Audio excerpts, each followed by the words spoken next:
اللہ کے رسول صلی اللہ علیہ وسلم نے فرمایا انما الاعمال بالخواتیم، اعمال کا دار و مدار خاتمے پر ہوتا ہے۔ اس حدیث میں انسان کو اس بات پر آمادہ کرنا اور ابھارنا مقصود ہے کہ انسان بے فکری میں نہ رہے بلکہ ڈرتا رہے کہ میرا خاتمہ کس حالت میں ہو۔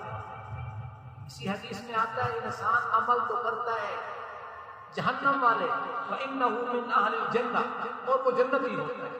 بعض انسان عمل تو کرتے ہیں جنت والے لیکن آخر میں وہ جہنمی بن کے مرتا ہے۔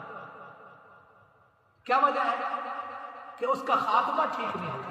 خاتمہ بالخیر کی دعا کرنی چاہیے، اور دو عمل